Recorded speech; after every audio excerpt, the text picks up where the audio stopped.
Hey guys, how's it going? This is Purger of MediaAlternatives.net, your newest website for alternative news and media.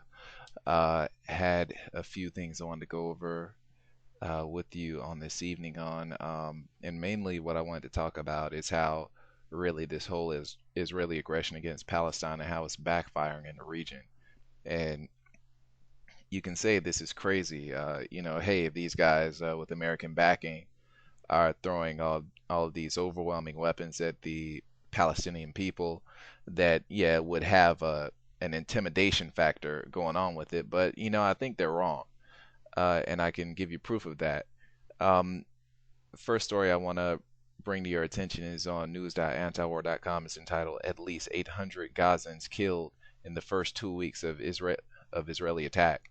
And just goes over how 800 people have been killed thus far and over 3,300 other people have been wounded. And the funny part is how the UN Security Council, support a ceasefire, and Egypt is trying to broker a truce, and yet and still Israel is still going straight at it with these guys. And you can make it seem like, well, hey, you're sounding kind of skewed, like you're taking sides with Hamas here, but let's look at it honestly and truthfully. I mean, what does Hamas have? A few rockets that they've made, and they're launching over the border versus Israel's smart missiles that they're using to kill, hundreds of people, wounding thousands of people. You don't hear of numbers like that on Israel's side. I mean, I think over the course of the last 8 years, that there have only been like what a few hundred people killed on Israel's side versus 6,000 people being killed on the Palestinian side. So I don't think that those numbers are quite equal in that regard.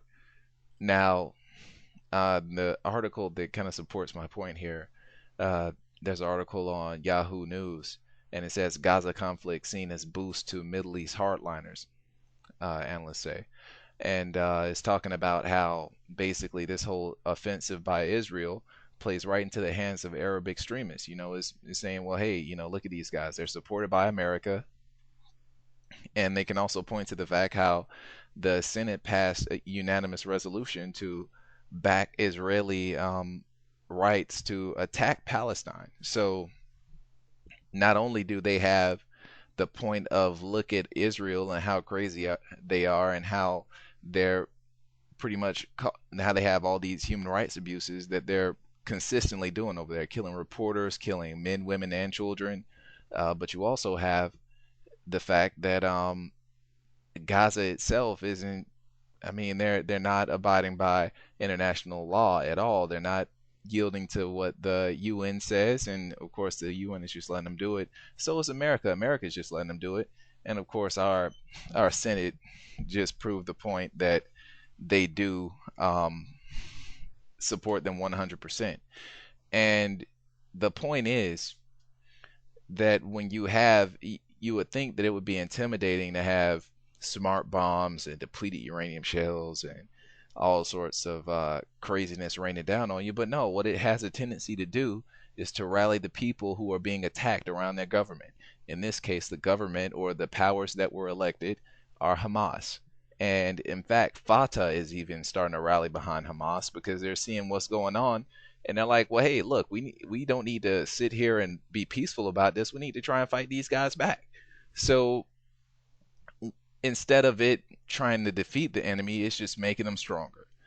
You have people in, I want to say it's Turkey, but there was an article that recently came out. People in Lebanon and also people in the UK are protesting against the Israeli aggression in the West Bank and in Gaza. So it's not that people are okay with this. In America, we don't necessarily see it. We just see, well, hey, Hamas is attacking. I even had a guy recently tell me, well, hey, Hamas is going to be after they if we don't stop them in Israel, then they're going to be fighting here in America. I mean, completely baseless accusations. I mean, these guys are fighters trying to make sure that they, I mean, well, not make sure, but more or less they're trying to get their land back and they're trying to keep Israel within the borders that were agreed upon. So, and it's not someone trying to wipe Israel off the map. That was a mistranslated thing that they took out of not apartheid, but that they took out of the president of Iran's mouth. So that was craziness. Um, so and if you don't believe me, if you don't believe that attacks do rally people around the government, just look at America on 9/11 and look at what we did.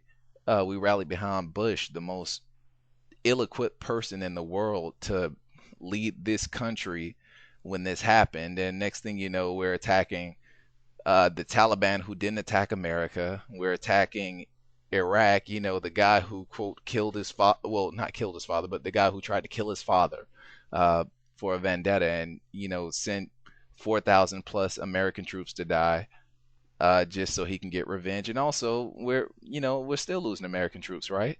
So we're still paying for the craziness that this they call him a cowboy, but he's not even from Texas. And what I'm saying is a horrible thing. There are also a few other news articles here. Israel tells Gazans to brace for war escalation, so they're trying to even make it even worse. And like I said, it's only going to backfire in their faces. The term is called blowback, and when people keep this in their mind, well, hey, Israel, when I was small, came and killed my mom and my dad, or when I was small, Israel came and blew up my school, or when I was small, Israel came and killed a few of my fellow students for no reason at all, or hey, people are catching cancer now because they're using depleted uranium shells, and the dust is going to be in the ground and going to be in the air for years to come, just like what happened in Vietnam and Agent Orange, who was made by Monsanto, who's now giving everybody genetically modified food. I mean, you really you have to look at it, and that's what blowback's about. That's what caused Iran to take hostages back during the hostage crisis. While who was that?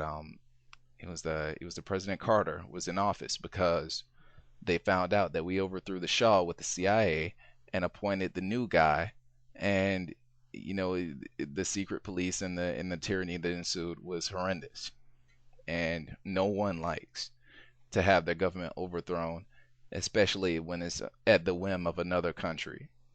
So yeah, craziness, and that's just about it. That's just about all I wanted to talk about, because I got sick and tired of seeing people on C-SPAN trying to defend Israel and trying to make it seem like these guys are anywhere near being conquered by a few people launching rockets, homemade rockets, by the way, versus these military industrial complex missiles that were sold from America. Uh, these, I wouldn't be surprised if it comes out if they used, let's say, cluster bombs, which are also outlawed by international law. These guys don't care. You put cluster bombs out there, kids find them, they get blown up, their feet get blown up, their hands get blown up, and these guys don't care. They're fighting Palestinians. As far as they're concerned, they're almost subhuman. So, like I said, it's craziness, and just wanted to give you another take on that, and remember that these are people over there dying, people just like you and I, and screw the fact that they call them brown people. They're people, and that's what matters. This is Purger for MediaAlternatives.net. Peace.